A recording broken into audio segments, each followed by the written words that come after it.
9 a.m. I'm going to call the Cordele City Commission meeting for February 3rd to order. At this time, I'm going to ask Pastor Kenneth Bivens if he'll give us an invocation. Good morning, everyone. Good morning. With us as we pray. Heavenly Father, we come before you this morning, giving you glory and thanks and praise for our lives, another day, Lord, that you have made, that you have blessed us. We thank you, Lord God, for the strength that you've given us and the mind that you've given us, Lord, to do the things, the mighty great things that you have set before us to do today. We certainly honor you, God, and I ask, God, that you would just touch each and every one today, Lord. Oh, God, that they would have the mind of Christ in all things that they do today. We lift them up before you, Father God, for the work that they have to do. And God, we know that it's great, and we know that it's going to be glorious. And we honor you through it all, Father God, through all the decisions, oh God, and through the work that they have to put in. God, we just ask you to be with them, be with our city, be with our state, be with our country, be with the world, God, and all the affairs that we have to deal with, God, on the large scale. And God, just help us to be honest, truthful, oh God, and just walk in truth and faith, God, looking to you for all the answers that we might not have, God, and all the things that we need.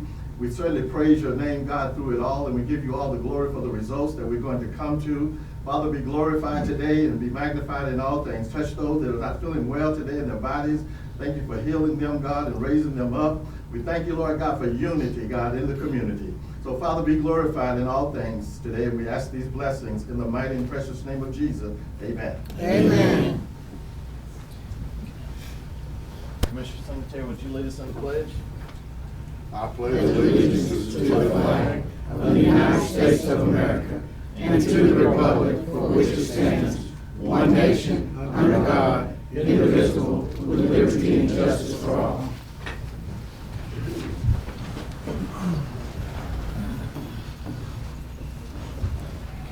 Is there a motion to approve today's agenda? So moved. Is there a second? Second. Okay. We have a motion and a second. All in favor? Aye. Okay. Motion approved. Okay, are there any speaker appearances? There's not. Okay. Approval of regular minutes from January the 20th. Mr. Mayor, I'd like to make an amendment to the meeting. I move to amend the agenda to add an item under new business titled Personal Matters, City Management Employment Status.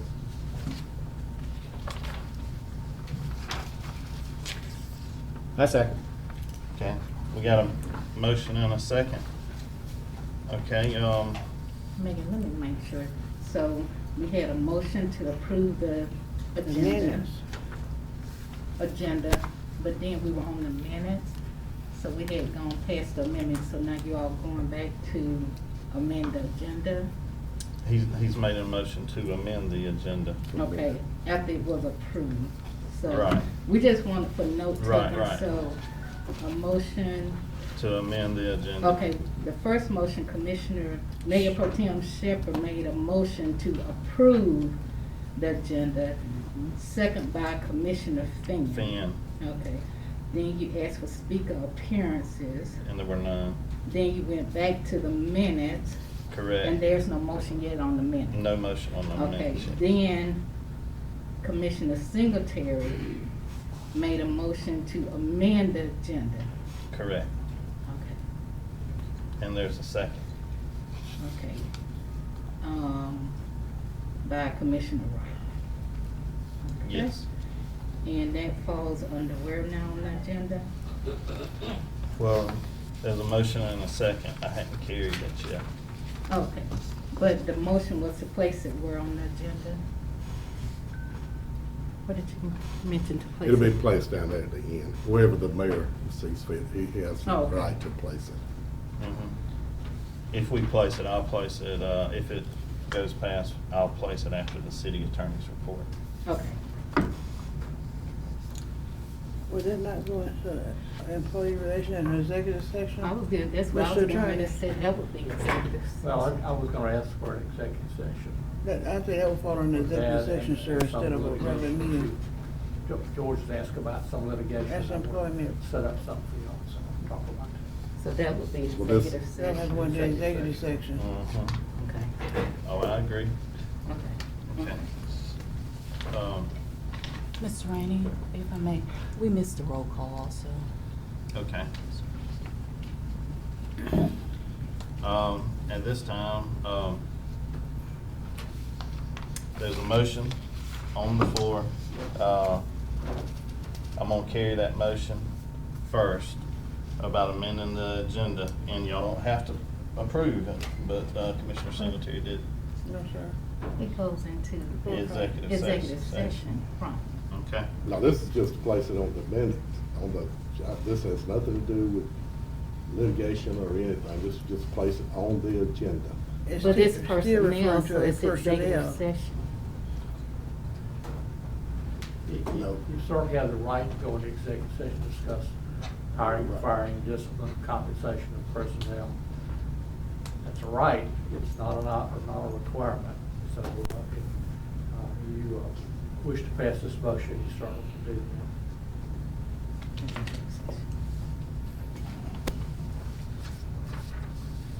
But you can discuss it in both, of course. That's what you do, this is not about any, I think this has, probably needs to go after the executive session. We'll place it after executive session, right, not before executive session. correct, Okay. that's your right. All right, so there's a motion and a second to place the city manager's contract on the agenda after executive session. All right, there's a motion and a second. All in favor? All in favor? Aye. Nay. Okay, there's three. Okay, I'm gonna go back to the roll call.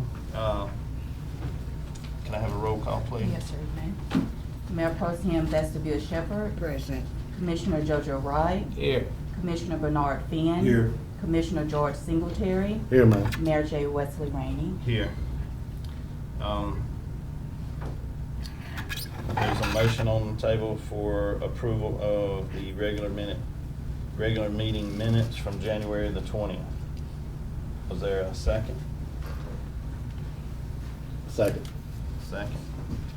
Okay, all in favor to approve the regular minute meetings from January the 20th? Aye. Okay. All right. Pulling teeth this morning. Yeah. Okay, speakers on specific agenda items? We don't have Don't any. any? Okay, not on a specific agenda items, okay.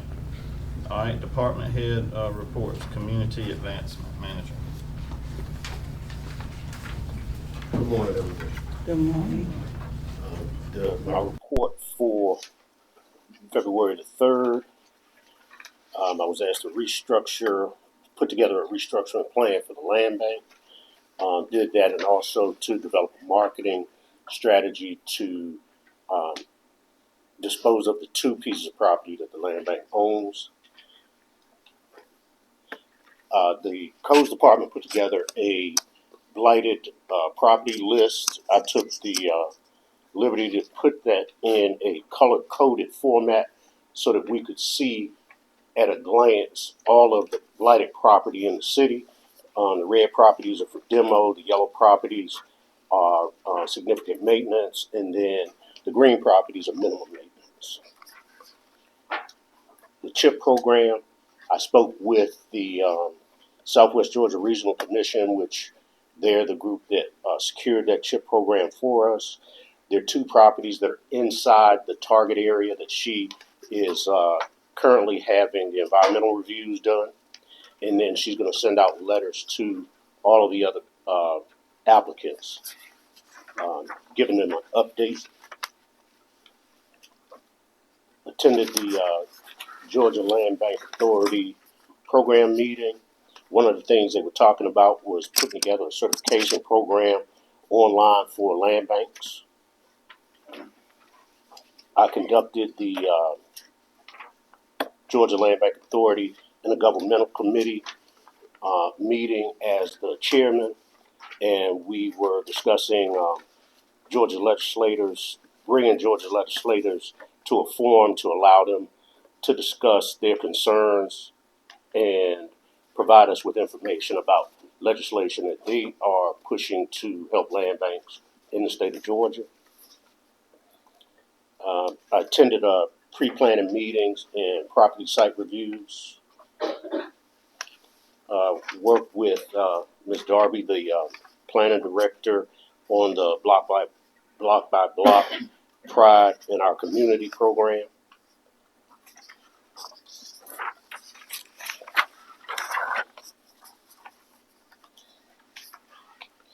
Went to a meeting, a collaborative meeting with the Planning Community Development Department, Police Department, Codes and Public Works, all on blighted property, on the blighted property ordinance tax and how we can move forward. Attended the Family Connection annual data review meeting, and they were talking about literacy, the poverty rate, abuse and neglect, and being able to put stakeholders together to try to put programs together to address those issues. I was scheduled to attend the CDBG grant meeting. However, I was out sick that day, so I did not attend that. And the last thing on my report is on February the 19th, we had the air rights workshop, which will help residents who are heirs of property to get that property titled properly so that they can move on that property. And that is my report. Do you have any questions? I got a question. Yes, sir. How long have we had the land bank? My understanding is the land bank has been in existence for It about was before I came on board. I don't Yeah, remember the yeah. year it was established. 10 years or so. No, I just, we'll have to get back to them on the date, because Oh, 3.5. it's more than 3.5, because it was established before I came on board in 22.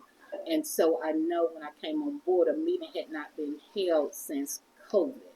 So we'll just have to get that date, because I don't want to give the wrong date.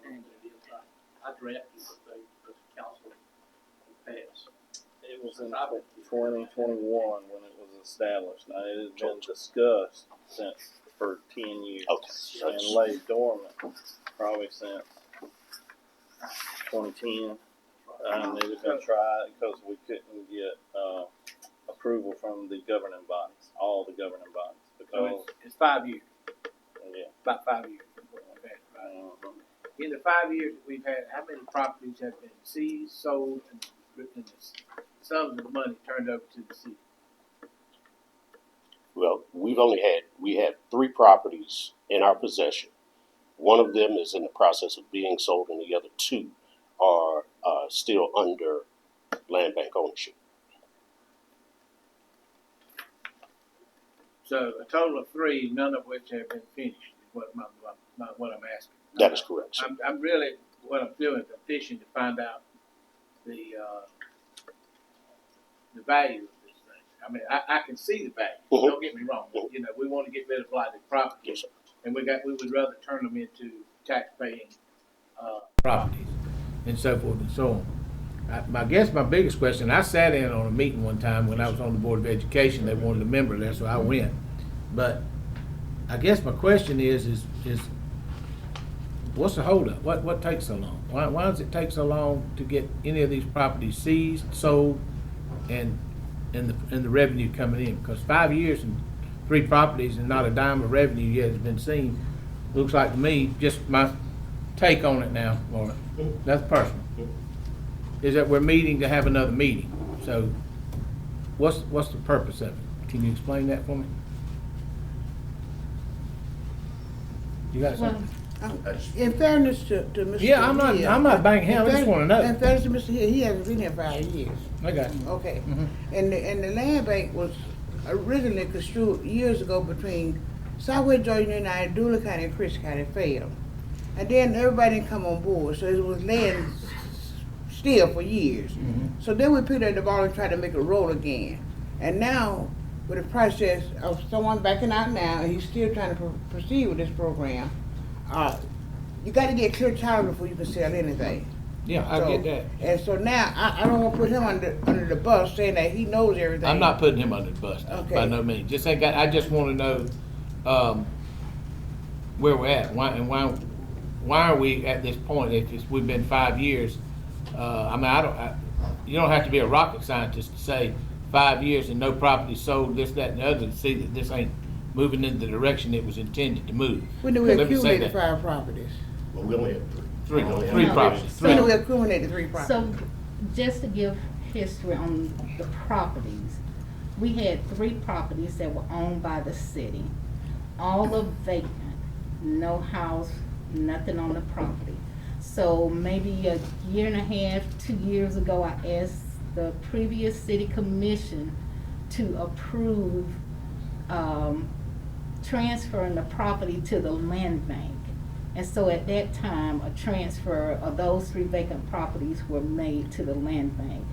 And then between not having quorums and other things going on, we finally started gaining traction. So we had a person that had an interest in the one property on 9th Avenue, or 8th. 8th. And so that process started with that particular property owner, and then we had to go through the quick claim process and all of that. So we finally got that moving. And during the process, when the closing process began for that particular property, then that's when this started about, dissolving the land bank. And so the One last other question. the other 2 vacant properties, I think, I don't remember if you reached out to the homeowners on each side, because we had to have a, appraiser on those properties. Right. And so that's where we were in that process. One last question. How many total properties in the city of Cordele are there that are under consideration to be confiscated by the land bank and or whatever? Well, there's several processes. One is called an in-rem judicial process. And that happens when the blighted properties go to tax sale, and then the city or the land bank actually buys them back. So the blight ordinance tax took effect, I believe it was October of last year, which means that those tax bills will be coming up this year for us to be able to look at them and start to acquire through this judicial and revenue. The reason we went that way is because it's only a 60-day redemption instead of a year and 1 day. Okay. I'm sorry. I got one question. Yes, sir. How do we view your blighted properties list? The code red, where department- you've color coded it and everything, how do we view that? The code department provided some information I can provide to the city manager, and she can provide to. How can the public see it? At the moment, they are still composing it, so Okay. it's not a public document. So we're still in the process of composing it. And then what I did was I went to Q Public and actually started color coding them on my computer. Right. So that again, if you ask me on 18th Street, what does it look like? I can print you off a copy of the blighted properties on that street, and you can see them by color code. Okay, that should be, my opinion, that should be accessible by the public too, when you finish it. Yes, sir.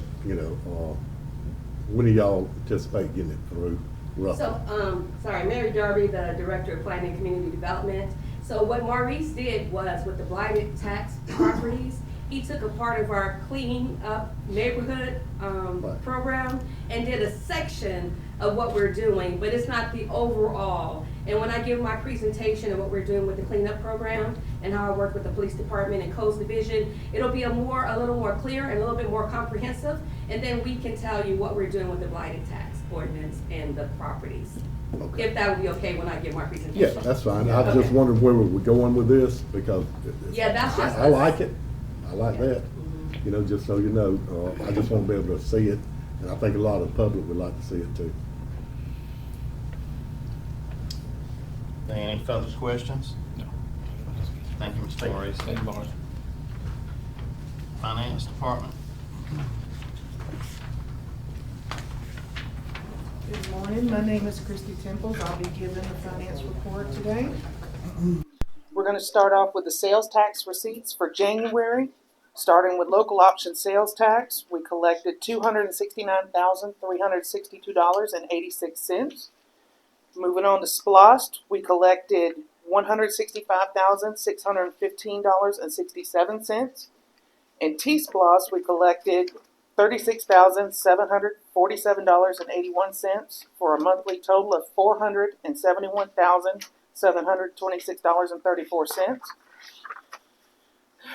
Moving on to the financial summary for December. For utilities, we collected $667,828.64. We added 28 new services and transferred or reconnected 62. Business license total collected is $57,969.18. Property tax total collected was $12,966.90. And for your wages, total cash was $573,259.55.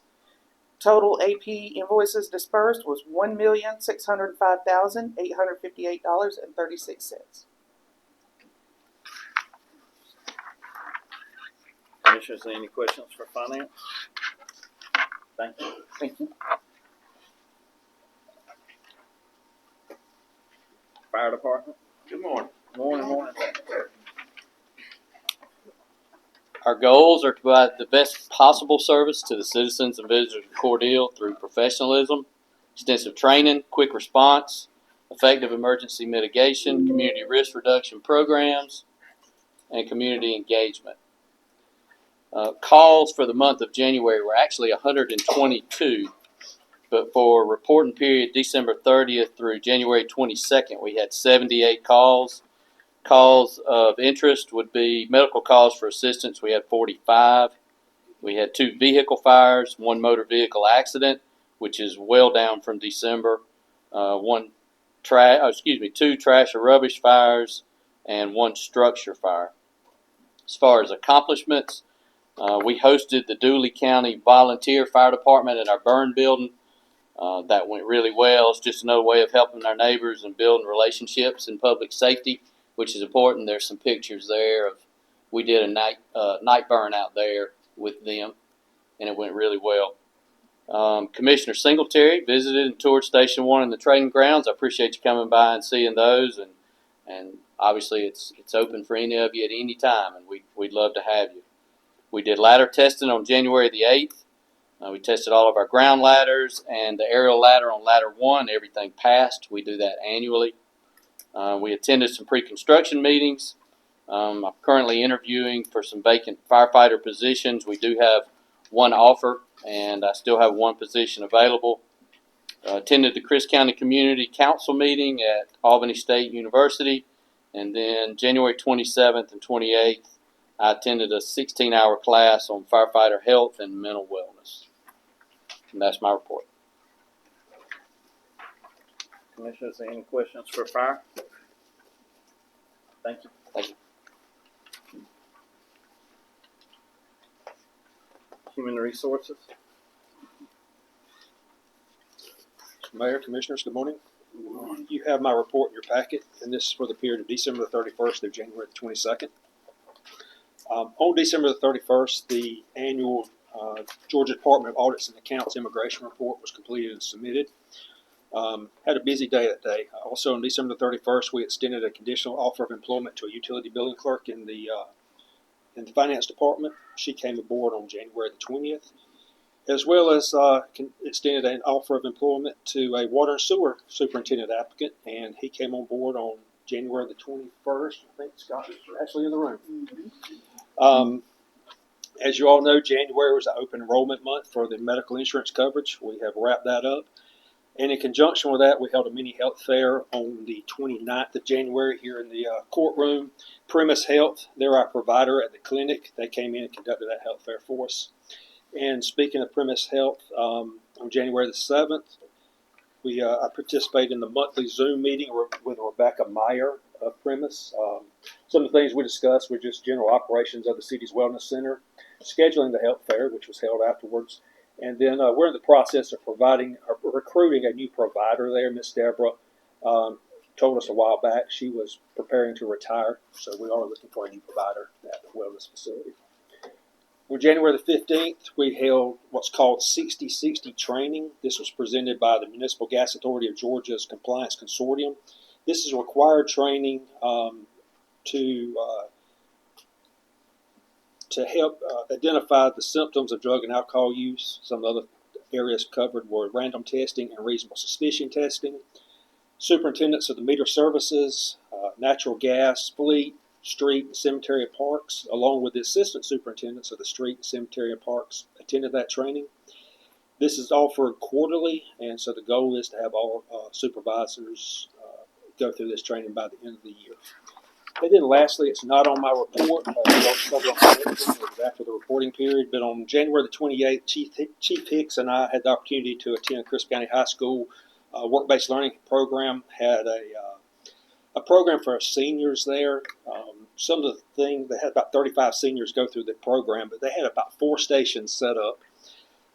And they cover topics like proper attire, resume building, career goals, and mock interviews. And so Chief Hicks and I got to participate in that. I have to say, it's some really sharp kids going through that program. Very impressed with the guys and girls that came through and sat down with us and took the time. And we expressed our gratitude for them having the foresight to try to develop their skills better. In addition to that, we're also going to be offering a hosted tour here at the City of Cordele. A lot of people don't know what we do. You ask that question, you get the normal answer of we provide police, we provide fire services, and we repair potholes. A lot of people in this community, not only the students, but a lot of people just don't realize that there's a world of other job opportunities here, from accounting to finance to engineering to construction and other trades. And so we're going to offer this tour to some of the high school students. We've done this in the past. The last one we held was about 2 or 3 years ago. So we're going to send them around to some of the different facilities, let them see public works, let them see the treatment plant, take them through City Hall, the police and fire departments. Oftentimes when they think of the police department or fire services, they think of patrol or firefighting. They don't realize there's a lot of other support roles out there and career opportunities there as well. So we look forward to hosting that coming soon. And David, I have one of your pictures up. Yeah, there you go. Thank you. My hat's off to Rick. He makes me look better there than what I actually am. But, Rick also came out. I forgot to mention that. Rick did come out, took a lot of pictures, took some videos, and actually interviewed Susan Fuller. So appreciate that as well. Appreciate the invitation. And that's all I have unless you have any questions. Commissioners, any questions for Human Resources? Okay, thank you. Thank you. Kane Municipal Court.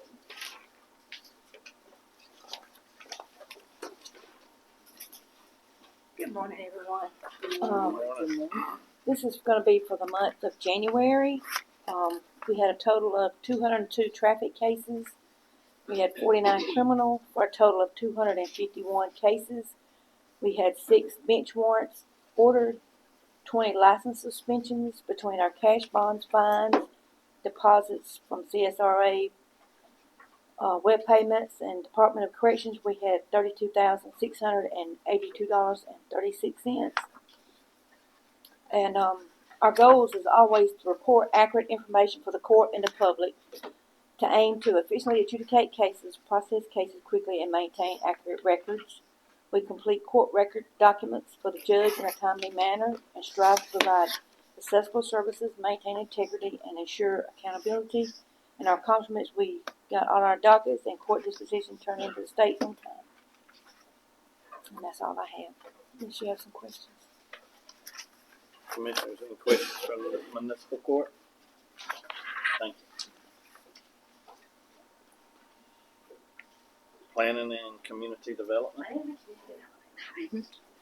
Good morning, Mr. Mayor, Madam Mayor Pro Tem, and fellow board commissioners. My name is Mary Darby. I am the Planning and Community Development Director, City of Cordele, and my report is for the month of January 2026. This is a summary of the goals, objectives, accomplishments, vision, and mission for the Planning and Community Development Department. First of all, the vision for planning and community development for the city is to guide Cordele's growth with integrity, clarity, and purpose, balancing preservation, economic opportunity, and quality of life while delivering transparent, predictable, and people-oriented planning services. The mission statement, excuse me, I have sinuses. The mission statement for planning and community development is to support Cordele's long-term success by administering fair and consistent land use regulations, advancing strategic planning initiatives, supporting economic development, and engaging residents and stakeholders in shaping the future of our communities. I've broken down the top goals that I foresee after being here now for 7 months for the city of Cordele and the planning department. Goal number 1 is to restore trust, predictability, and professional standards. I foresee doing that by standardizing our zoning, site plan, variance, conditional use permit, pre-applications, pre-constructions, and site development review procedures. And in my last meeting, we kind of went over how that was being restructured in terms of pre-application, pre-construction, and site development reviews. I am creating a written workflow, application, processes, and public-facing guidelines that could be handouts, as well as listed on our website or uploaded to our website. I propose to ensure consistent interpretation of the zoning ordinance, establish clear roles between planning staff, the Board of Zoning Appeals, the Planning Commission, and Historic Preservation Commission. In my report, I add success indicators and how would I prove I was successful with implementing these goals. I will not review those here, but I will move on to goal number 2. So goal number 2 is modernize the planning tools and regulations of the planning department. The objectives is to initiate a zoning ordinance, RFP, request for proposal, rewrite, which I had approved yesterday, and I'll review that towards the end of my report. Align development standards with Cordele as a way forward, housing needs, neighborhood cleanup, and downtown redevelopment through design standards. Update our site plan, signs, and tree standards through our ordinance, and to develop fencing ordinance requirements for commercial properties as it relates to roofing in the district. So last term we approved residential fencing standards, but now we're having some concerns with the commercial fencing standards and whether or not we have an ordinance for roofing requirements. So that's being looked into. Goal number 3 is to support economic development and investment readiness. The objective is to create predictable development pathways for targeted uses in the city, improve the coordination with internal departments and external stakeholders, reduce uncertainty for developers, small businesses, and local investors. This is being currently done through our pre-application process because we're proposing or working diligently on expediting projects through the city. Develop a cleanup program for Cordele, which you'll hear a little bit more about at the end, and build a stronger working relationship with county staff. Success indicators are in your report. Goal number 4, build a data-driven and data framework. Objectives, establish a basic GIS and data framework. I do have the tools of the GIS to do that now. I just need more personnel, my team, to be able to give it a little bit more attention. Track permits, rezonings, variances, trends, repair reports, and planning and permitting activities annually, and use data to support policy making recommendations from the planning department.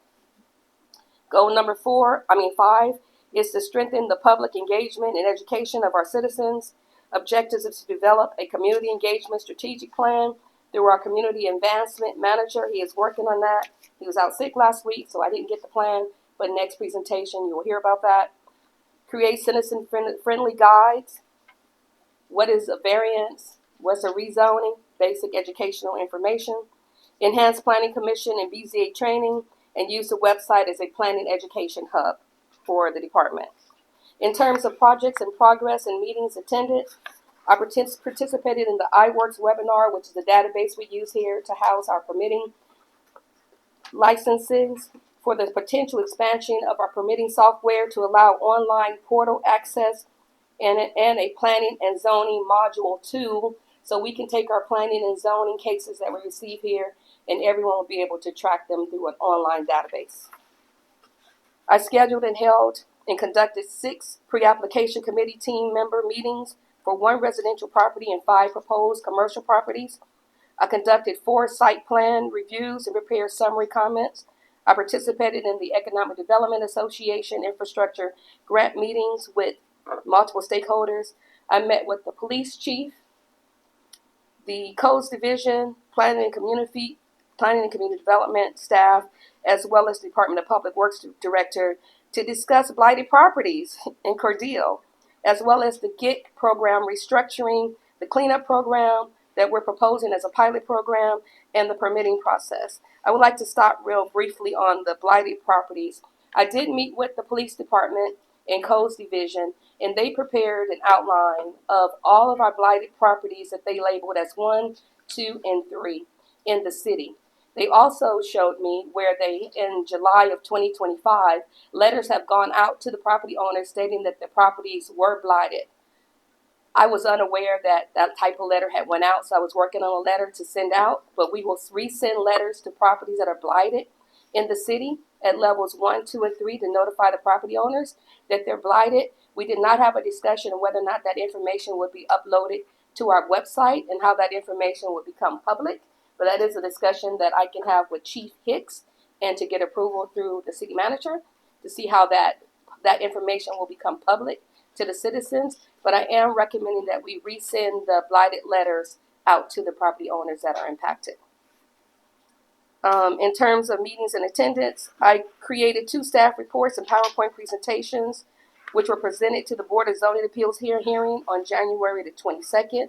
One was for 712 South 8th Street for residential variance, which was approved with conditions, and the other was for 2302 Georgia Highway 300 for a 100-foot sign, which was also approved with conditions for JP Travel Center.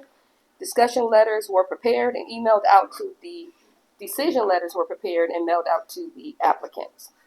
I'm working on restructuring the GEEK program, which is a Georgia's initiative for community housing program, and continuing our alumni status through DCA. I reviewed and approved commercial sign requests for Walmart, Hobby Lobby, Easy Mart, and JP Travel Center. PC&D staff predicted a site visit of Ward 1 to outline a project for a pilot program for a neighborhood cleanup program. And at this time, I would like to stop and just brief you a little bit on that. The team, I'll call it the team, Police Department, Department of Public Works, and Planning and Community Development is initiating a Taking Pride in Our Community, a block-by-block neighborhood beautification program in Ward 1. Ward 1 was selected as a pilot program. It was brought to me by a citizen who was very interested in cleaning up the neighborhood. I jumped on it. And so we just took it and we built it. We got approval through the city manager as well as the Ward 1 Pro Tem Shepherd to move forward on this project. So she's not as familiar with what's going on because we've done a lot of planning since then. We're predicting or proposing to launch this pilot program on March 21st, which is a Saturday, between 9 a.m. to 12 p.m. The program will clean up trash, tires, debris, furniture, mattresses. It would also reiterate the dilapidated properties in the area, tree trimming, and other things, which will be a code. It'll be operated with codes division, so we can clean that up in addition to what's going on. The streets that we will be looking at in Ward 1 pilot program are 6 streets and 3 alleys: Joe Wright Drive, 11th Street, North 10th Street, 9th Street, 7th Street, Maple Avenue, Maple Half and a Half Avenue, Peachtree Avenue, Peachtree 1/2 Avenue, Oak 1/2 Avenue, West Avenue, and West 1st 1/2 Avenue. When the project was heard with Keep Chris Beautiful, heard about it, they wanted to partner with us, so now they are our partner.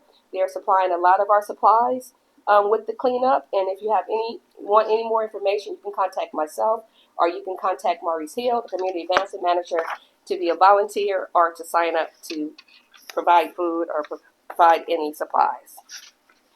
I just wanted to read this real quick that the program, the Block by Block program, is designed as a block-by-block neighborhood beautification pilot project initiative to lead neighborhood cleanup in the city of Cordele.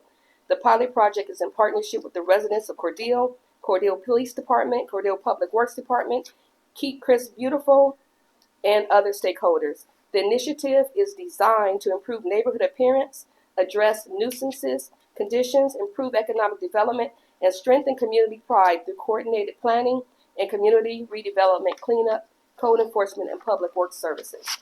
That's the pilot program.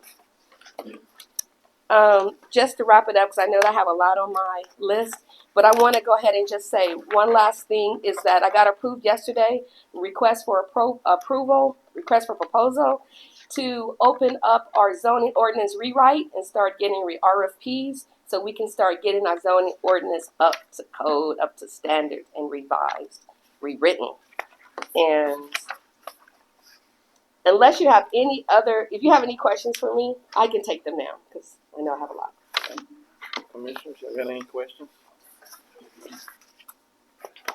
No questions? Well, Ms. Beautiful. Mary, you did great. Thank you so much. And if you don't mind, can I give this to, I know you, everybody. Okay, thank you so much. Thank you for all your efforts. Thank you. Police, codes, and animal control.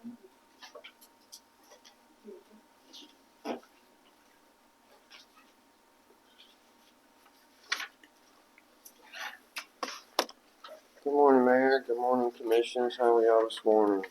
All right. I've got a lot to go over, that's for sure. So we'll start off with the police department as far as the breakdown. Part 1 crimes, 34. 5 reported aggravated assaults, 1 arrest. The theft calls is 2 internados, 8 shopliftings with 3 arrests. Burglar, we had 2 residential with 1 warrant issued. 103 Part 2 crimes, incident reports 80, community contact 6, arrest 18, citations issued 88, warnings issued 50, total calls for service from dispatch 866. Currently we have 2 applicants in the hiring process. Captain Farrow is conducting their background check. We have numerous applications for the CID position. We're going through those. Some of them are good luck, and then other ones are very qualified. So we're still looking at those. The cadets, they're in their 3rd week at the academy. So Montgomery's made contact with their instructors down there. They're doing good. They passed all their tests, so we're very proud of them on that. The following meetings and events were participated. Cordele Ministers meeting, several of the pre-application meetings. We had weather briefings with all the cold weather and snow and ice on the roads. Those were 16th, 17th, 18th, and 22nd. Either myself or Captain File attended those, and sometimes we attended those together to make sure that we were prepared for anything that may have come our way, and then work hand in hand with the Sheriff's Office on any preparations that needed to be done. Let's see, we had the cleanup meeting with Miss Mary on the 20th. We had the collaborative meeting on the 22nd, and then went back to attend on the 29th, and we're sitting in there when I got the unfortunate news that my old department officer was shot and not expected to make it on Thursday morning. So Captain File and I took off to the Macon Hospital where he was being transported once they got him stable enough at Houston Medical Center. I would like to report, as of yesterday, speaking with the Assistant Chief of Warner Robins, he was actually setting up, and his prognosis is much, much better. So he's got a long road. He'll probably be in the hospital for a couple of years. And then, this weekend we had 2 shot in Gwinnett County. 1 is deceased and 1's still fighting for his life. So just keep all these folks out here, these first responders, please keep them in your prayers. They got a tough job, and you just never know what's going to happen. So I just want to make sure that you guys were aware of that. And then the mock interviews at Chris County High School. I'll tell you just a minute on that. I thoroughly enjoyed that. I'm glad. Miss Fuller, is that right, David? Is he still in here? He's right. Okay, Miss Fuller. Yeah, good seeing you. The guy there. It's Miss Fuller, right? That's who reached out, and then he sent the email. And I was like, yeah, because I've done those a couple times and went out there. And I'll tell you, we had some very, very smart youth. Asked a lot of, inquisitive questions. I'll tell you, if they were there for a job interview that day, I'll tell you, some of them, we'd hired them. I mean, they were very smart, dressed very well. Some of them were nervous, but I'll tell you, they were very sharp. I thoroughly enjoyed that. I hope we participate and we get that set up where they come in and tour all the city departments. Because I think a lot of that, they just don't know what city government has to offer. They don't think about accounting. They don't think about engineering. Same as the police department. They just think of somebody, turning the blue lights on and getting a ticket. They don't know that there's much more to that. So I thoroughly enjoyed that. hope to participate that in again. As far as the police department, I think that's good enough. If I can get this to flip over. So codes, y'all see that, abandoned vehicles, inspections 12, tampering with utility 1, unsafe and sanitary 3, weeds, junk, etc. 10. Code officers participated in the Keep Chris Beautiful committee meeting. They also removed several of the election signs that were all over the city. They got those done. I want to fast forward to these pending jobs. So Jones Petroleum Truck Stop, and Miss Mary, if I'm wrong on any of these, please correct me. This is my understanding, as some of this is in your office and the Coach Division. So with Jones Petroleum, it is my understanding they're awaiting stormwater plans need to be resubmitted to the state. So that's the kind of the holdup on that one. The racetrack stormwater plans need to be submitted through the city and then into the state. That has not been done. Is that correct? That's correct. Okay. And then advanced drainage systems, they've not started their part in the city. So is that correct, right? I'm not sure about that. I've never read that. Okay, that's on West 11th Avenue. That is my understanding from my meeting with Keith. They haven't started their part into the city. Seven Brew, they're just in the preliminary status, try to get everything going. The retail space, the 2200 block of East 16th, they need DO2 approval, and they need to see, Codes hasn't even seen their building plans yet. And then the single family home, they have the go ahead, so this will be moved from pending jobs to their proceeding forth there on 700 block of South 8th Street. CRM on Pateville. It is my understanding that they come and acquired this building 3 to 4 years ago and have since not taken any action since then. So that's the hold up on that. And then with the one on, there's some, I believe it's the 500 block of West 16th. I'm sorry, is it 515? Okay. Mr. Felton, I believe. Some of the hold up there is the original plans showed that building on the alley, that the building was gonna go into the alley, which we could not, authorize, obviously. And then the plans that have been resubmitted are not accurate or adequate to show what the plans will be, what this person is trying to do with those. So that's the hold up there in the 500 block of West 16th. Okay, meeting on Friday. All right.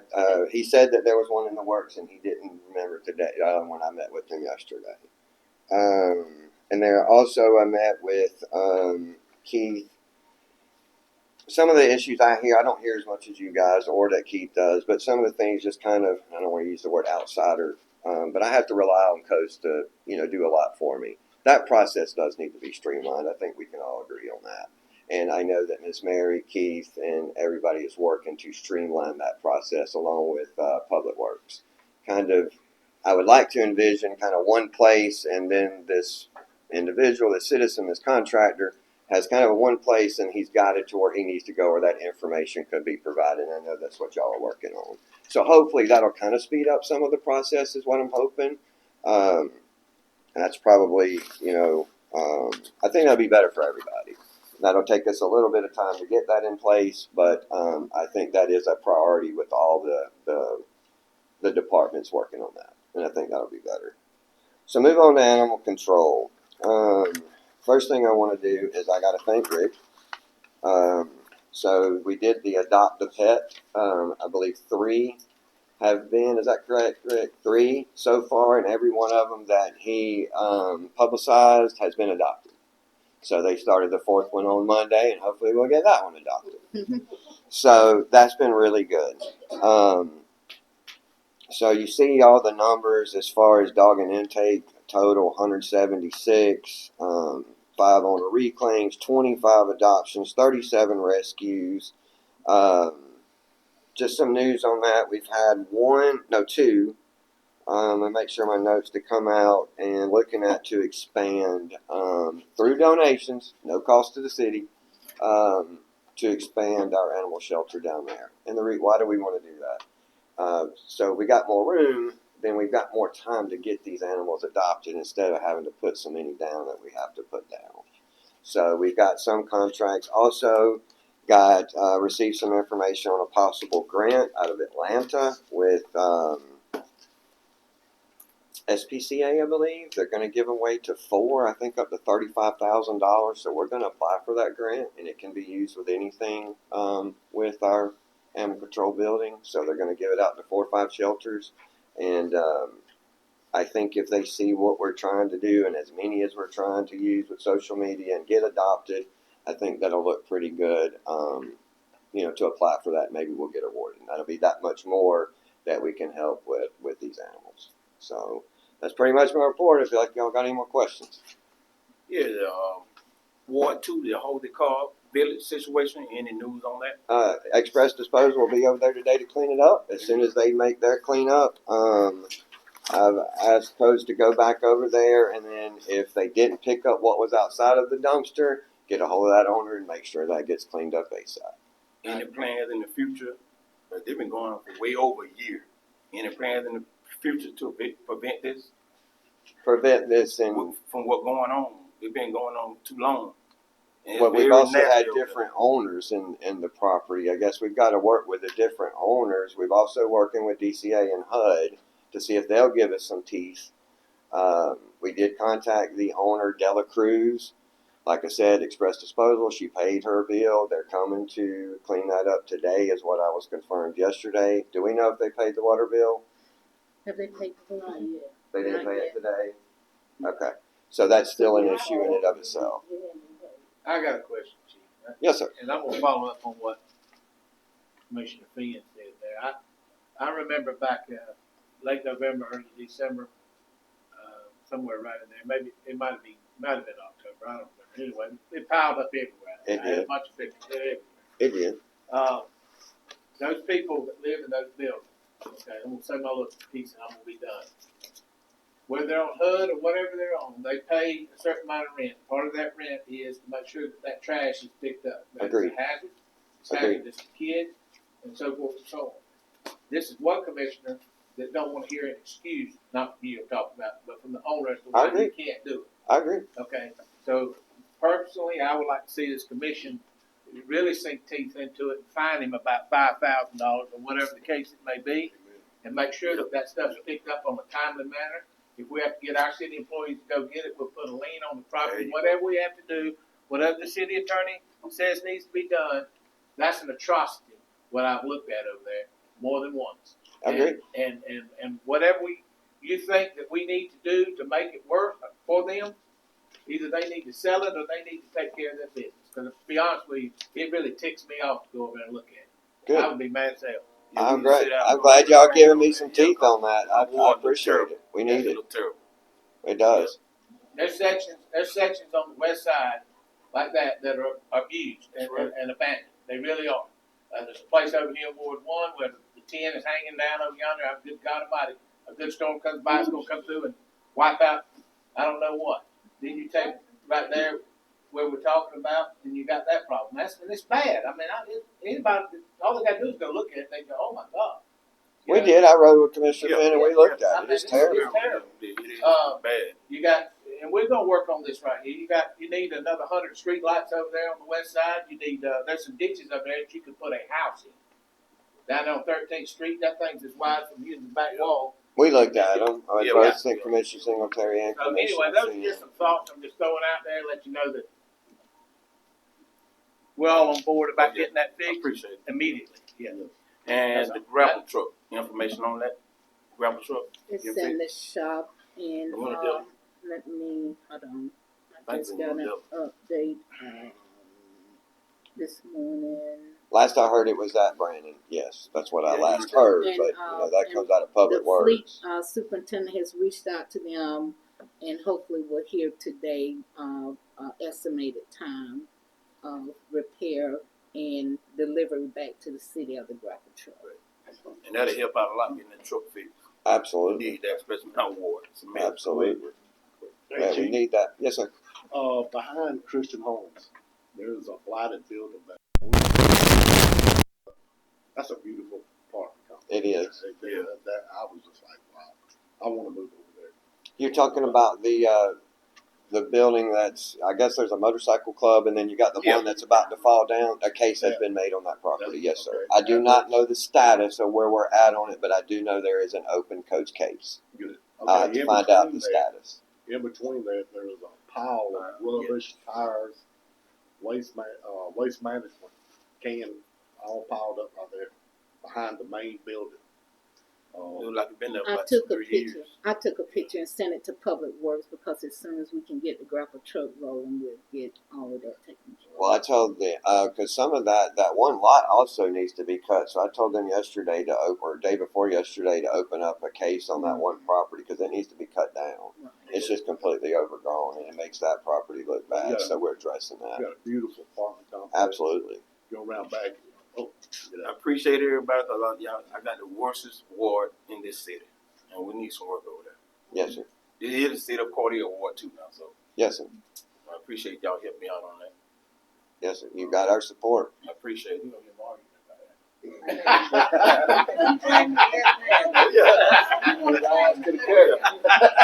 Mr. said he could have it.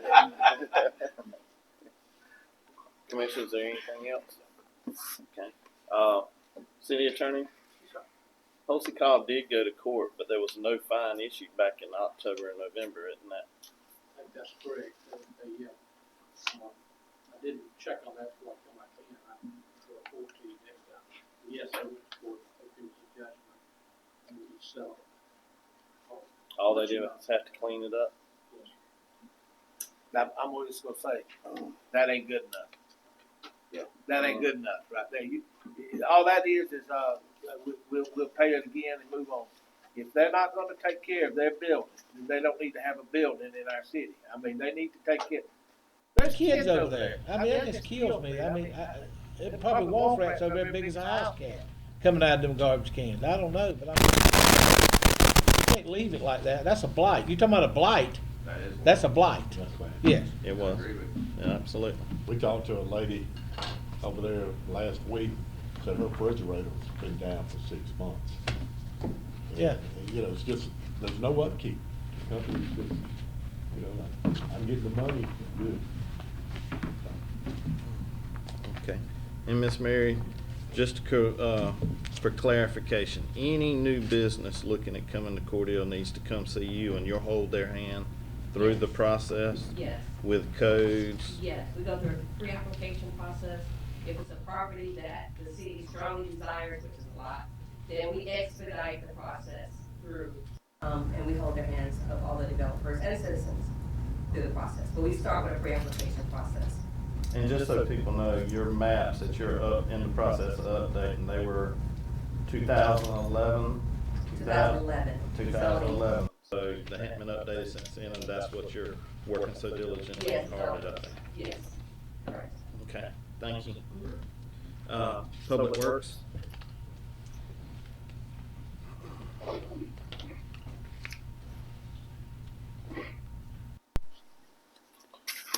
Good morning, everyone. My name is Scott Vandermoll, and I am the new city water and sewer superintendent. I've only been here since the 21st, so I apologize for not having more information to give you folks at this time. But I am very happy to be here. I was working with the contractor that you all had in place until I arrived, and they were diligently working with me, bringing me up to speed on the ARPA projects. And I can report that on phase 3. We met with the engineer last week. He came into town because he needed a bunch of information on different sizes at different locations. And we got that accomplished for him. And as far as phase 2 is concerned, it is still ongoing. And I have not had any complaints out of the contractors about any issues that they have had come up at this time. Ms. Redding, I'd have to apologize to you because I heard from the fleet superintendent while I was walking into the building on the grapple truck. He heard from the vendor where the grapple truck was taken, and they're supposed to have the information this afternoon as far as the ETA on the wiring harness that has to be replaced on that truck. So as soon as that information is given to him, we will get that information to the city manager so you all can be better informed on the ETA when it will be back. And that's all that I have at this time. Commissioners, y'all have any questions for Public Works? Welcome aboard. Thank you. Appreciate the job you did over at the fellowship. Thank you. Thank you. Social media marketing manager. Honorable Mayor, Mayor Pro Tem, Commissioners, good morning. You have my report in your packet. Above and beyond that report, after it was submitted, just a couple of things. We pushed over the past few days several pieces of content for our citizens on the winter storm. We just went through it over the weekend, and also on the warming shelter that was open. Back on the 23rd, we released some promotional content, a couple of upcoming events for our community this weekend, the Cordele Barbecue Bash and the Historical Awards Committee local Black History walkthrough exhibit that'll be held this weekend, and we'll be attending both of those. Along with this commission and this city manager and others, we promoted and attended the Christian Homes Community Ribbon Cutting on January 30th, produced content on that.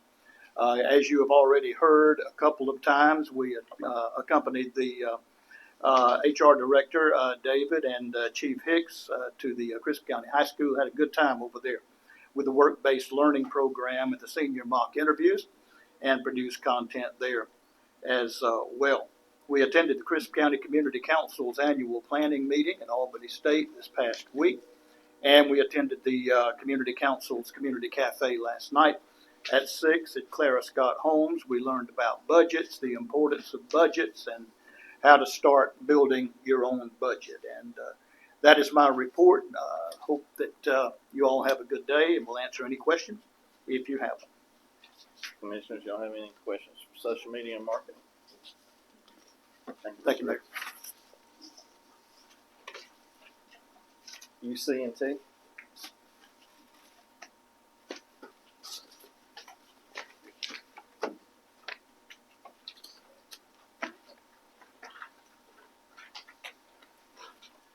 Good morning, Mayor. Good morning, Pro Tem. It's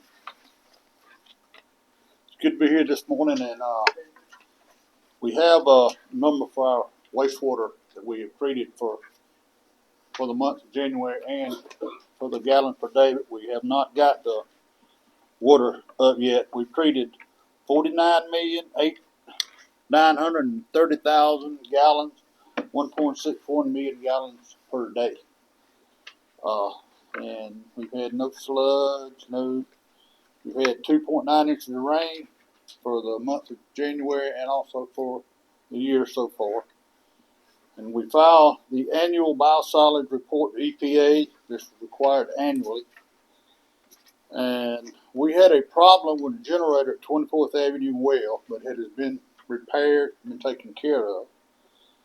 We have a problem with the transfer switch for the generator that has just been put in the wastewater treatment plant, and we are scheduling it for repair. We talked with the Caterpillar, and they said it's not on their side, so we've got to do something about that. And last time I was here, I was asked, I think the mayor asked a question about the status of Pena Well. Well, as anybody that was in Cordele last week knows that you didn't have no water pressure there for a little while. And with 24th being out of service and the tank being out of service, we just ran low. So I got to thinking, and I got with John, I got with a couple more guys at work, and we just sat down and we said, look, we know that Pena was making a noise when we cut it off. What if we just go cut it on and see what happens? Because our water table came up about 6 foot. Just see what happened.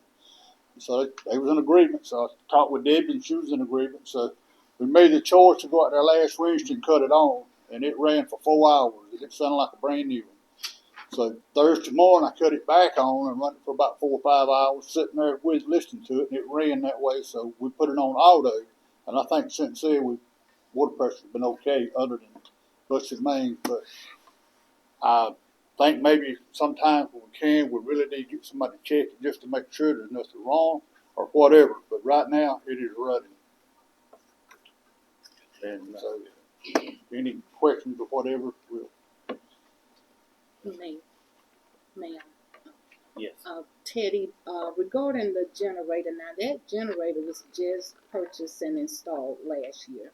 And we paid Cook Industrial a lot of money for wiring, and, installation of transfer switch and all that. So have you all reached back out to Cook regarding the issue that we're having with that? So we are scheduling it prepared. That's what we got on right here. That's really what I can say. But yes, we have talked with them, talked to the Caterpillar people. They're supposed to be coordinating, getting together with everything, and we're trying to stay up with it. Okay. That's really, what. So it should be, depending on what it is, it should be under warranty since it was just, all of that work was just done last year. I would assume. I'm going to sit there and say yes or say no, but I would assume that it will be. All right. Thank you. All right. Okay. IT. Morning. Good morning. All right, I have nothing to add to the IT report. It was a bird's eye view of what we've been doing over the past 30 days and especially the past 2 weeks. But I would like to highlight the interdepartmental portion.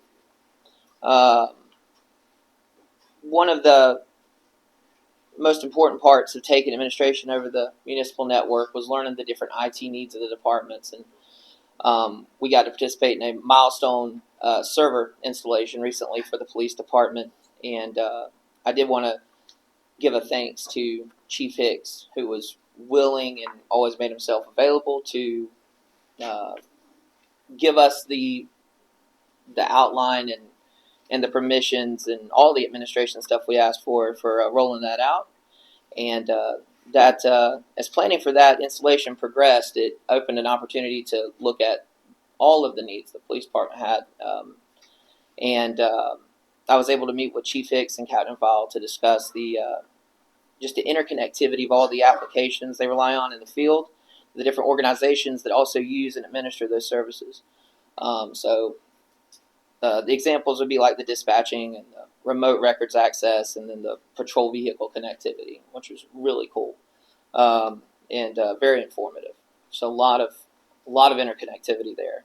I was also able to accompany Mr. Lavender and our social media and marketing manager, Mr. Smar, to tour the boardroom of the Crisp County Board of Education. Matthew O'Gorman gave us an in-depth tour of the AV side of their operation, and it was an excellent hands-on opportunity to see the different ways we can change or improve our current AV processes we use during our own commission meetings. And those are the two I did want to highlight. But it's been awesome this past month, every department that I've worked with so far, and that's been a pleasure. Commissioners, any questions for IT? I got one. Yes. Mr. Philman, how? And this is just how I've had a lot of people wanting to see the meetings, but they're at work places. How hard would it be to put a Zoom type system in to where people could key in maybe on a camera or something to watch the meetings while they're sitting at their desk or whatever? I don't think it would be too difficult at all. We would have to have a ceiling mounted camera. You know, they exist, and let's see, it'd be a little bit, maybe about 4 times as big as that one. It would sit there, and then we would just have to have a computer. The big thing we'd have to run into is having, and this is one of the things I looked at with Crisp County, and thinking about it, is if we were to, and not just for that, but for audio and adding additional audio equipment, we may need to have some type of area where the Zoom meeting can be monitored. It'd probably be me that would monitor it and handle the muting, handle any of the, those extra controls that someone has to monitor. But apart from that, so other than a separated work area where the equipment could be, and it could very well be over here, I think other than that, and then just the equipment that would be needed, the hardware. So I just want to throw that out there. I'm just curious because I've seen a lot of cities going to that for the public, especially during this time of the year. There's a lot of them doing it to give more access to the public to watch them. Absolutely, it's very possible. Thank you. Thank you. Next, our agenda items. Agenda item number 1, consider and approve a board appointments for the Board of Zoning Appeals. And that, are we gonna take it just one at a time and approve each one? I would say, I would say do it all. Do it all? If nobody has any issues, Yeah. I see nothing. I see some great people. You wanna do it all? Okay. Yes. Okay. Our appointments for the Board of Zoning Appeals are Latoya Davis and Kamisha Spears. Board appointments for the Planning Commission, Miss Marlene Kimball. Board appointments for the Historic Preservation Commission, Jean Oliver Burks. Board appointment for the Downtown Development Authority are gonna be Lynn Barnes and Dr. Cameron Collison. Okay. Is there any? I was saying the board members are here for BZA, HBC, and PC.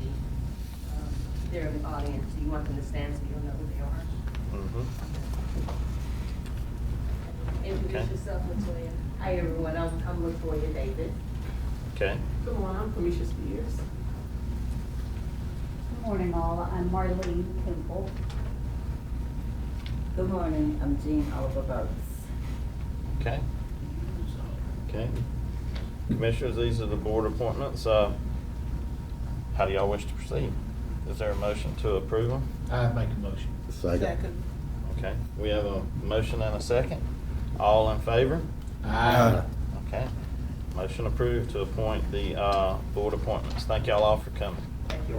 And Mr. Mayor. Thank you, sir. We will place them back on the next agenda so that they can be sworn in, because before they can serve, they are required to be sworn in. Okay. Okay. Agenda item number 2, consider and approve audit readiness proposal with Bennett Tax Advisory. So moved. Second. Okay, we have a motion and a second. All in favor? Aye. Okay, motion carries. Okay. Agenda item number 3, consider and approve second reading of an ordinance pursuant to the Municipal Home Rule Act, amending the charter of the City of Cordele to provide for the responsibilities of collection of taxes, fees shall be reassigned from the city clerk to the finance director. This will be repealing all ordinances and charter provisions in conflict hereof. So moved. Okay. Second. Motion and a second. All in favor? Aye. Okay. Agenda item number 4, consider and approve the second reading of an ordinance amending the city code of Cordele to provide that the director of the finance department shall issue execution of collection of taxes, licenses, special assignments, fines, or forfeitures. So moved. Okay, we have a motion. Second. Okay, motion and a second. All in favor? Aye. Okay. Yes. All right. Motion approved. Agenda item number 5, consider and approve the resolution providing for a regulatory fee for the mobile food truck vendors within the corporate city limits of Cordele. Mr. Mayor, I have an amendment on that. I think Mr. Commissioner Wright made a motion it'd be $30 for one-time visit or $350 for the year, For the annual visit. for the annual. Okay. Annual fee would be $350 and a per visit would be $30 in case somebody's coming, they just won't come for one time. Okay. So- So it would be or. Yeah, or you, now, if you want to, what if they come twice? That'd be $60 So you want $30 each time? Okay. until they buy the $350. They can buy the permit. Yeah, That's they can buy up to either them when one, they but come. if they just Sure. say I'm coming a couple times, All right. that's fine. All right, y'all pass it on the first reading, and I'll have that for the, as amended, and then you'll have it. Okay. So is there a motion to approve the first reading with those I'm sorry. noted changes? Mr. So Mayor, moved. it has resolution, so we need to change it to, because you said the first reading, but it was sent as a resolution. Oh, okay, well, let's don't pass it then, I'll do it, and if you table it, we'll or delay it till next meeting rather, I'll have it then. Yes, it is a resolution. Mr. Mayor, I move to table this till the next meeting. Okay. So there's a motion and a second. All in favor for tabling this to the next meeting so the resolution can be written? Aye. Aye. Okay.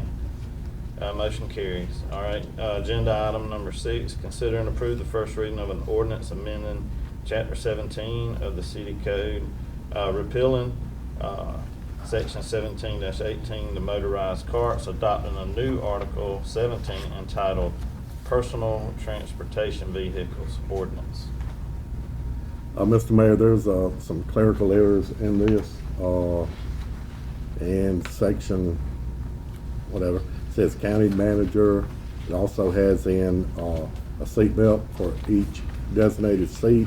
I think we only spoke about that being for children and little ones, and then a reflective, retroflective border emblem on the back. Okay, and then also down on 17-102, and I've spoken to the attorney about this. It needs to be a couple wording in there needs to be changed. Each person, then you have one other area where you can't cross state highways. Okay. And then also down where it's 15, if they're 15 with a license, 21-year-old. Okay. I think that'd be unfair compared to trying to teach a kid how to drive, maybe, or something. And Chief Hicks pull them over, you know. Okay. Commission? Well, we have to send it to DOT to determine what streets it can, what state highways run across. And they'll send us back after a while something akin to a permit to tell us which streets we can cross. So that's gonna be up to them. I would, let me add this on there, that one of the purposes, the positives of allowing people to use these is you have a lot of people from the old folks' homes and so forth, that's over there in Ward 3, and they like to travel up to Walmart and so forth and so on. Some of them like to ride down the middle of the road with a wheelchair, electric wheelchair and so forth and all that, but we're not trying to, we don't want to make these people's life difficult, okay, but we do want to make it safe, and it needs to be accessible so that they can use it.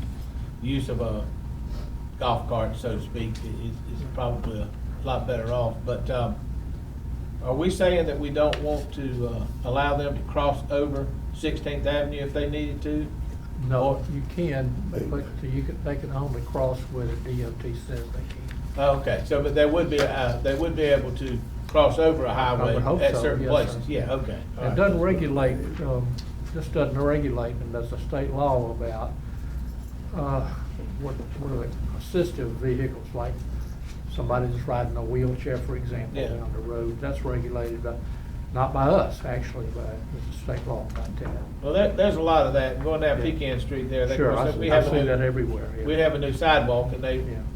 a lot of them will get up on it and ride it, and so forth and so on, but I don't want to restrict them so much, but at the same time, we gotta be safe sir. about what they're doing, and so forth. This doesn't affect those people at all unless they get in a motorized.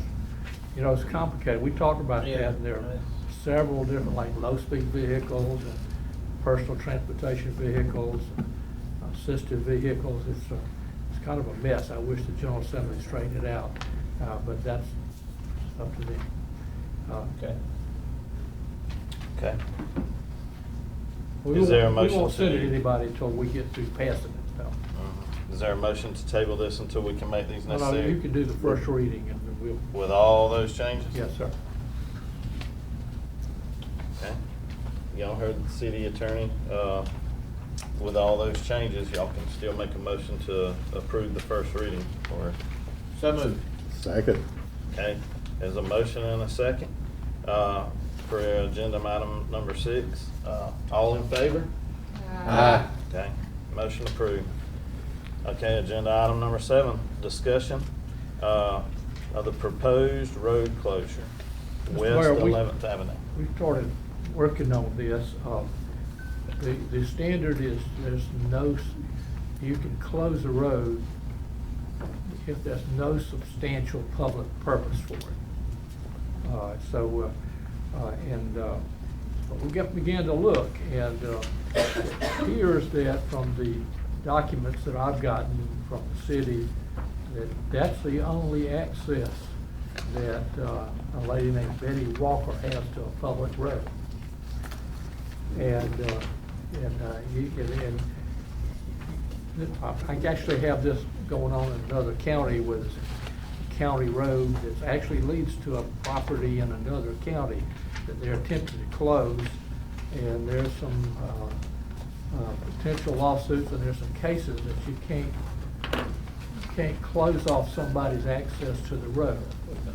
So y'all need to think carefully about that, but it does appear by this plat that there's any other way to get to Ms. Walker's property other than by 11th Avenue. Mr. Mayor, if you'll look at that plat and you'll go around behind it, her land connects some more of her property, which runs, I don't know how far down 7th Avenue. So she has complete access plus more that she can come across her property to get to the back side of her property. This company is providing jobs to the community, and they're wanting to basically block it off up there to secure their business after hours. Now Ms. Walker can access it totally from the rear.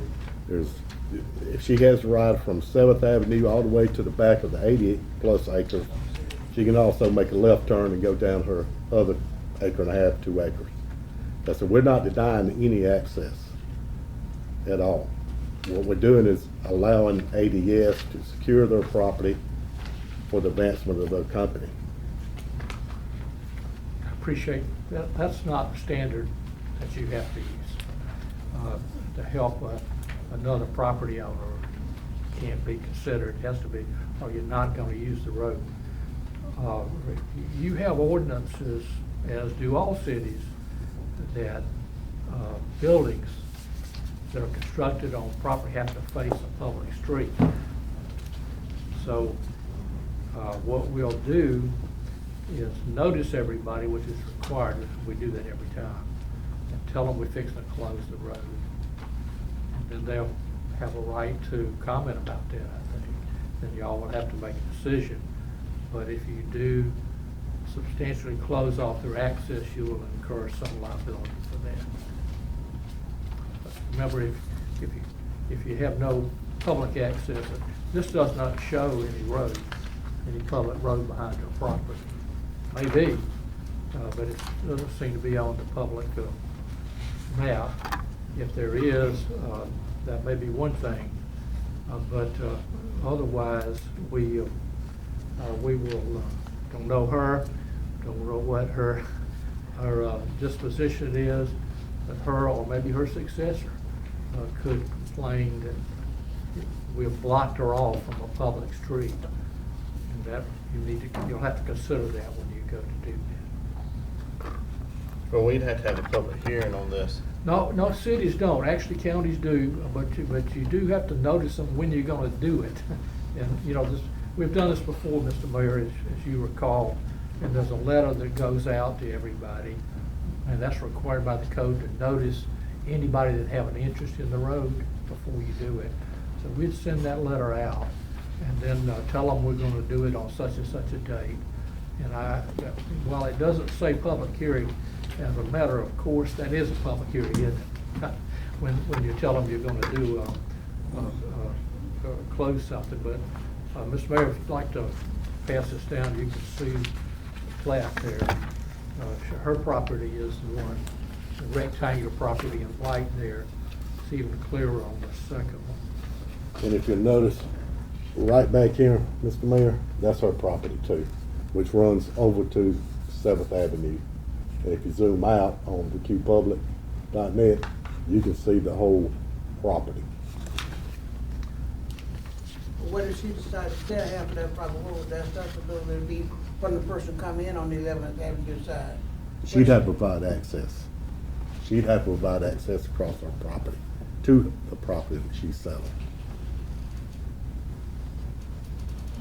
Which basically would be taking away the street and just keeping the easement for all the, water, gas and everything, because we do have a main that runs across from Americas across that.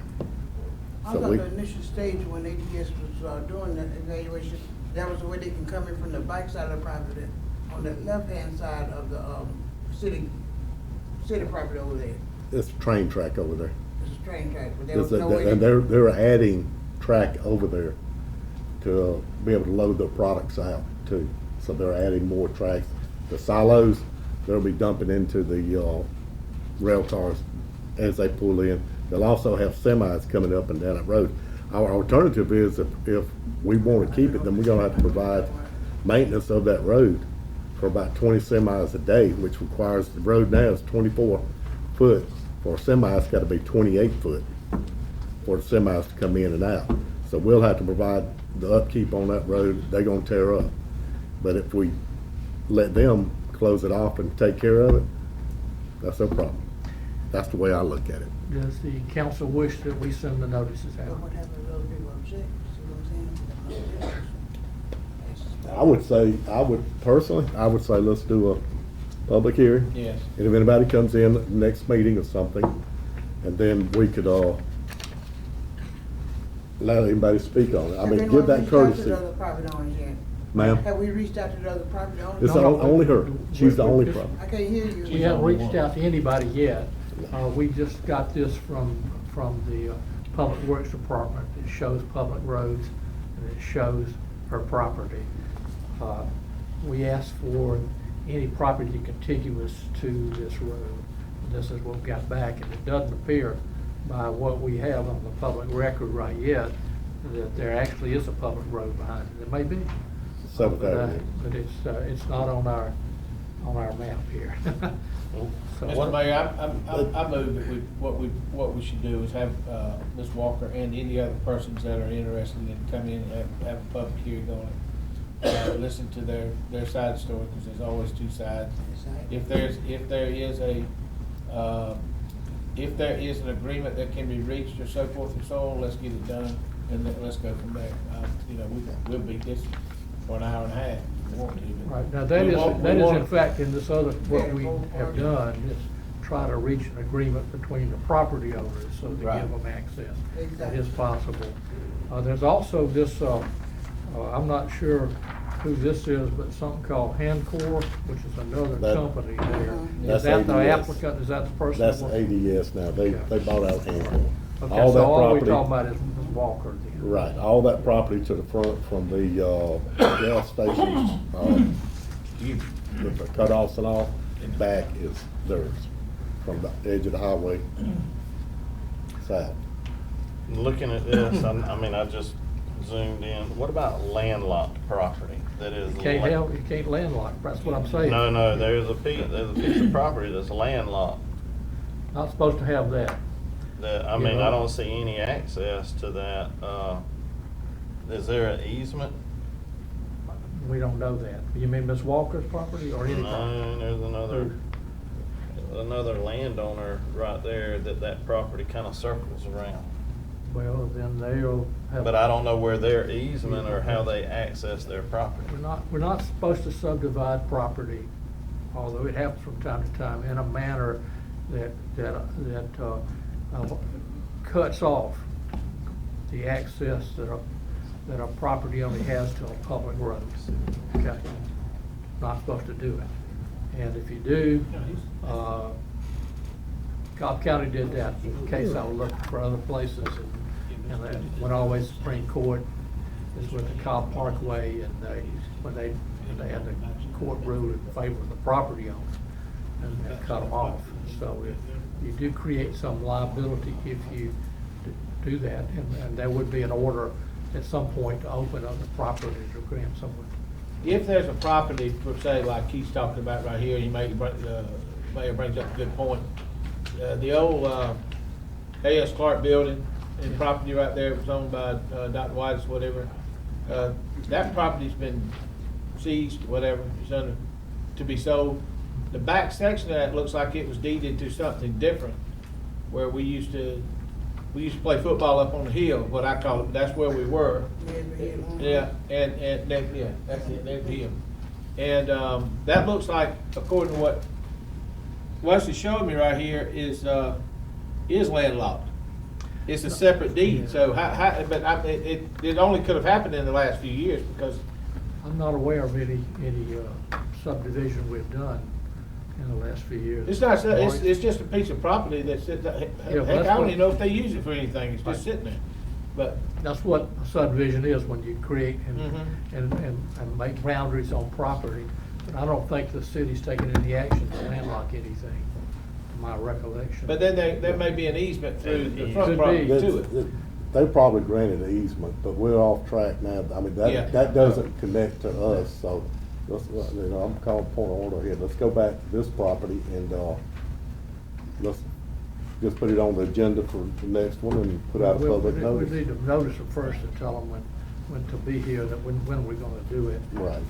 The problem is gonna be is when she gets ready, or whoever's successor to her gets ready to build something, they can't build it in a way that they have public access if we do it as it is right now. You know, there may be. I've always found that the easiest solution to a problem is to put the two of them together in that regard, and maybe they can work out an agreement. That may be. And We tried that that over. bypasses us completely, It's in and we can Randolph still County, get rid of that road and it not cost us a lot of money. So that's what, It's 90,000, it's at least 90,000 to redo that road. Yeah, we- I mean, Money can and then solve maintain. anything.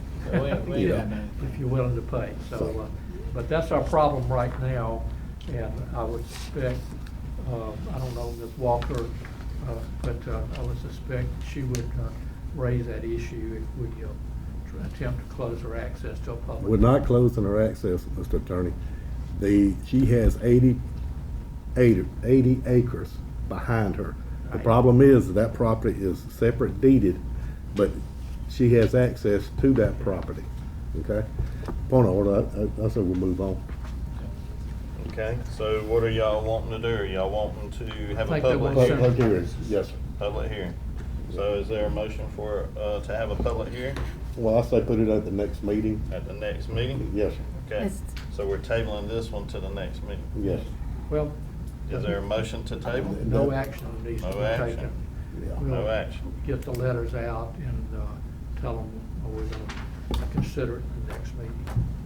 Okay, so we'll send letters that a public hearing be held at the next. There's no public hearing There's required no for action. city That's streets, right. but then we intend to close it, and they'll Big get a chance to come discussion and at the- comment on it, yeah. Okay.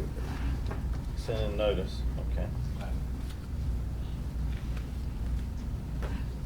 Okay, city managers report?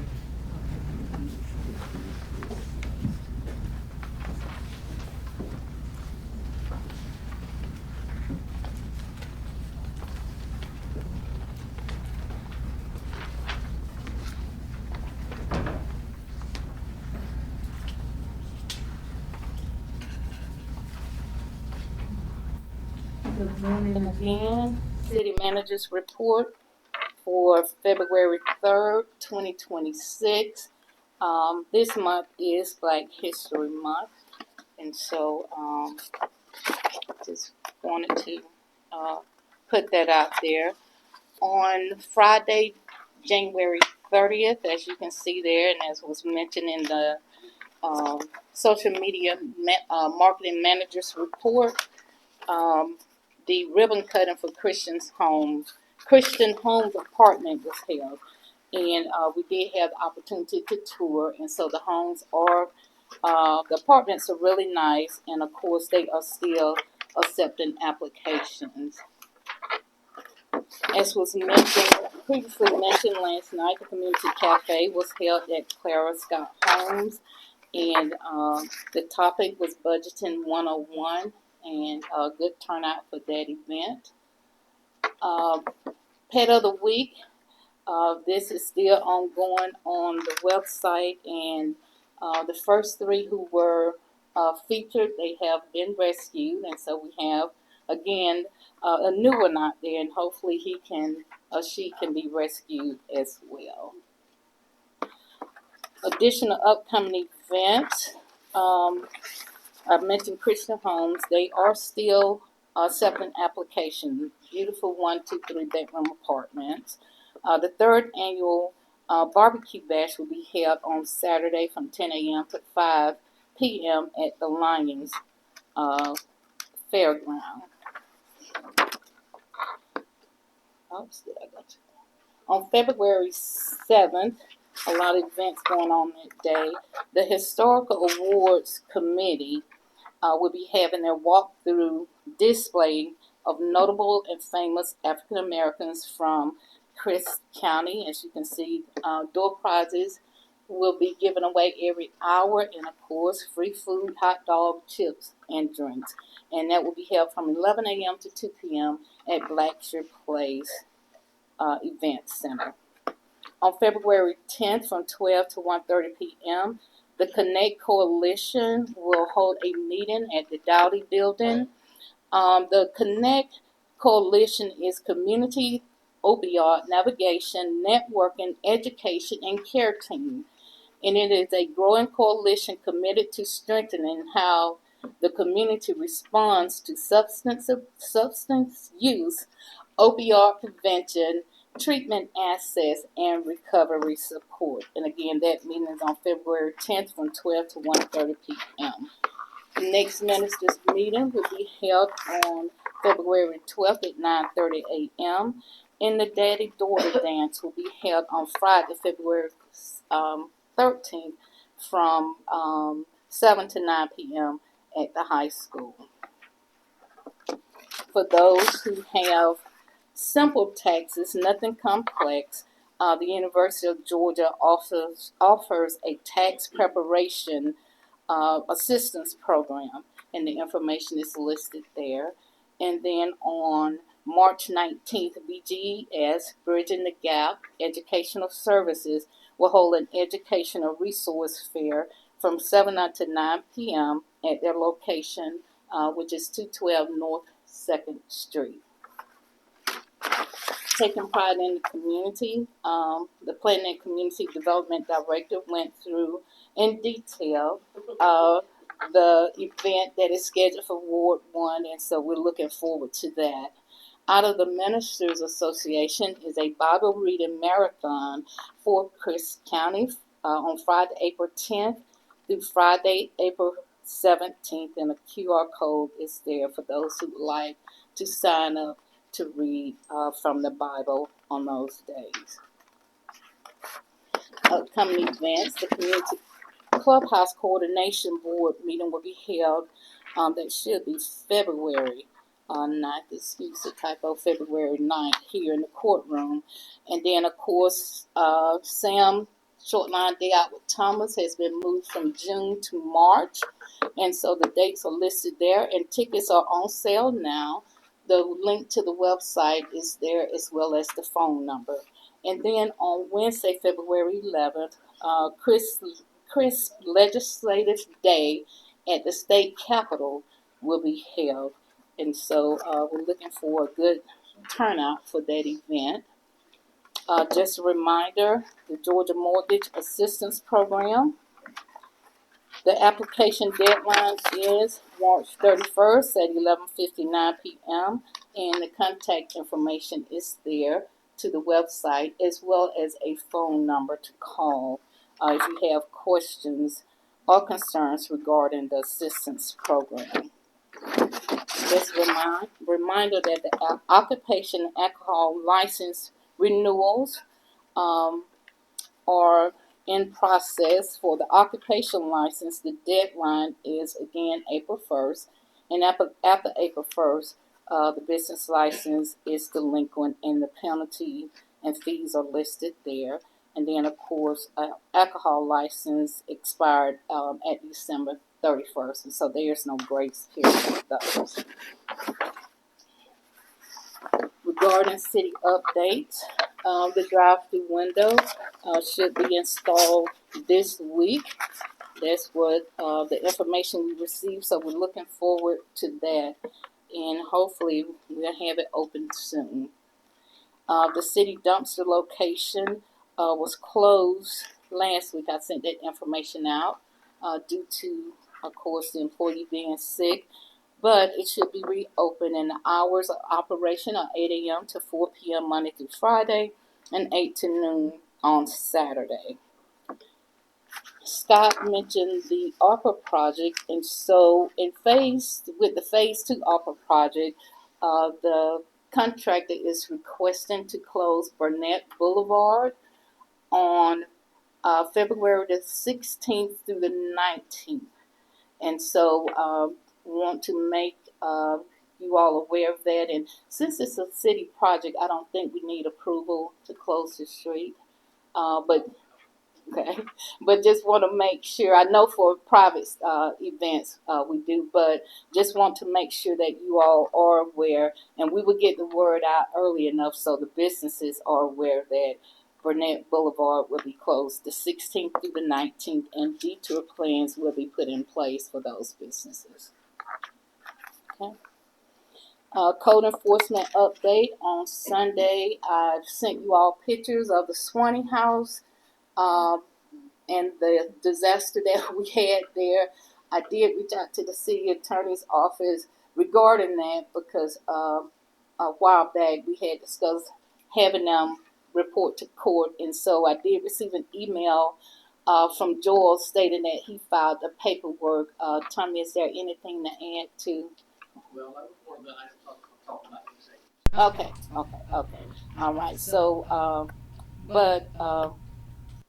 we finally, his local person that he reached out to along with Public Works finally got the water turned off, but it was just like a flowing river down the steps and down 11th and on 6th Street. So that's been taken care of. Hosley Cobb, you all received the update on Hosley Cobb. The Peanut Gin, I spoke with Chief Hicks yesterday, and he will be getting that information so that we can move forward with the Peanut Gin on Jarrite Drive. Regarding congressional directed spending, I sent you all an email, and so last year we applied for congressional directed spending through Senator office, and so we received an email stating that for fiscal year 26, Interior, Environment, and related agencies appropriations bill has now been signed into law and includes $250,000 for the City of Cordele project titled City of Cordele Lift Station Improvements. And so we were awarded $250,000 for infrastructure improvements, and the top priority project that was submitted, and of course this was, in speaking with Debbie, was Kelly Road Lift Station. And so the money will be used for that lift station. Once we receive all of the communications from EPA, all of the documents which will come before you, and then we'll be able to start that project. But that would definitely help us in terms of infrastructure. And I would like to thank Senator Cardin, Representative Noah Williams, and Jay Matthews with Georgia Rural Water Association for providing support letters for the application. And so we'll make sure we have a formal letter typed and sent to these individuals, because their support letter definitely helped the city in being awarded $250,000 for infrastructure improvements. I will be bringing before you a budget amendment. We need to amend the budget to add LMIG funds that have been received for street resurfacing projects, as well as the donations that were received for the animal control shelter. And then during the budget discussion, we discussed the need for an additional water meter person, because as you all know, and we've discussed this several times, by the time they go and turn off the water, get back to City Hall, they have to go right back out. And it is a tremendous strain on the three that we have right now, considering that one is close to retirement and at some point in time, he's planning to retire. But he said he still, have a lot of go in him and he want to continue, but they definitely need some help. And so we'll be bringing that information to you as well. I come back to the work session. I placed at your seat an event permit that was received for an event. It will be held at the community clubhouse. She rented the community clubhouse, but initially she was requesting to march from Inmark to the community clubhouse. We did inform her that 7th Street is a GDOT highway and they require at least a 14-day notice. It will be, the same as what we do for the Christmas parade, but also now she is wanting to place bounce houses at the community clubhouse, which those are allowed for an additional fee. But also she is required to provide proof of insurance with the city listed as an additional insured. And so Chief Hicks is reaching out to her to let her know that those are the requirements. She's no longer requesting to march from Inmark to the community clubhouse. And so what I would like to request is an approval of the event permit with the new request for bounce houses at the community clubhouse speakers, and then just making sure that she pay for those and submit the certificate of insurance before a permit is issued to her. And so that's the item that I have for an action item. And before I request approval for that, at your seat, the commissioners who did not have the opportunity to attend the Community Council annual data review, you have a packet, the green folder there. You have that as well as a water bottle. And so they presented information with stats for the community, and a lot of it, was shocking, but we did see a lot of improvements. And so I want to make sure that those who did not attend had the opportunity to receive that gray folder and the water bottle. Mayor Rainey, Commissioner Singletary, and I, along with staff, attended that meeting for the Community Council annual data review. Additionally, let me go to another one of the meetings that I highlighted was the Eggs and Issues meeting in Atlanta, Georgia. Several individuals from Cordele attended. This year we had a full table. The chamber, Pastor Rollins, Chairman Dowdy, Mickey Donovan, the county administrator, Chris Hewitt from the Powell Commission, and Grant Buckley and Monica Robinson. And so we had the opportunity to hear the upcoming House bills and proposals for this legislative session. And so it was a very good event.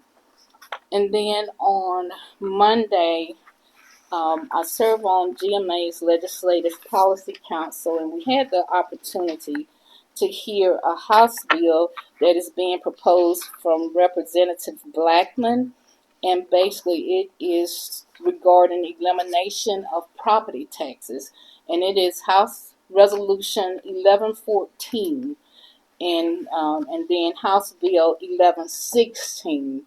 And so those are some bills that are being watched very closely because if they receive the amount of votes that are needed, and of course this will continue to go back and forth throughout the session, but if the votes are received that are needed, then it will eliminate property taxes in the year, I think it's 2030 or 2032. And so, of course, there are other initiatives that are included, such as a loss offset that would cap it at 2% for school boards and 3% for cities and counties. And it will remove local control over the expenditure of loss collections and give that authority to the General Assembly. So there's a lot of discussion going on, but again, it's House Resolution 1114, House Bill 1116. So just wanted to make sure you all have that information and are aware of that as well. And with that, I think that's all that I have. The last thing we need to discuss, it was mentioned that another work session is needed, and so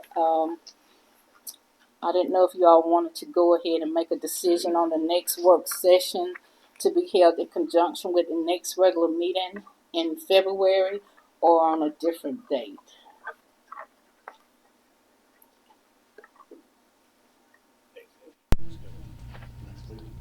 Next meeting? Okay. Next meeting? I think Next meeting. everybody's fine with the next meeting. Okay, so February 17th. And then I will go back to the event permit pending the information, revised information for Ms. Hamilton. And again, the event permit will not be signed until we have received notice that she's provided the insurance and paid for the bounce houses. Because again, she will have speakers, but everything will now be held at the community clubhouse. Okay, Commission. Y'all have heard the request for the event. That's going to be on February 10th, which is before our next meeting, but there are some pending requirements that we do not have at this time. What's your motion? I make a motion that we, pending the approval of whatever is required, that we move to allow the event happen. Okay. Definitely. Motion and a second. All in favor? Aye. Aye. Alright, we'll reach back out to Ms. Hamilton and make sure we receive that information. Okay. And with that,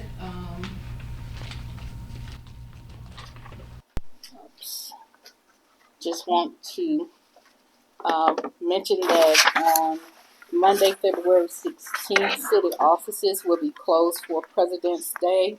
We will reopen on Tuesday, February 17th at 8 a.m. And you have the remainder of the meetings and events that I attended in January. And if there are no other questions, or if there are not any questions, then that completes my report. Commissioner, do y'all have any questions for the city manager? Thank you. Okay, all right, thank you. Okay. City attorney's report.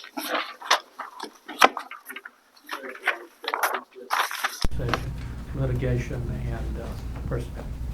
Okay. City attorney's requested an executive session for litigation and personnel. So moved. Second. Okay, we have a motion and a second. All in favor? Aye. Okay, we're gonna go into executive session now.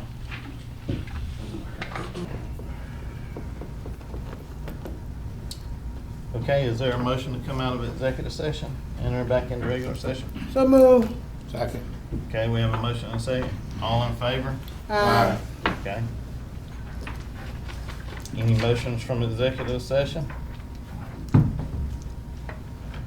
Okay, if not, I'll entertain a motion to adjourn. So moved. Is there a second? Second. Okay, motion to adjourn. All in favor? Aye. All right.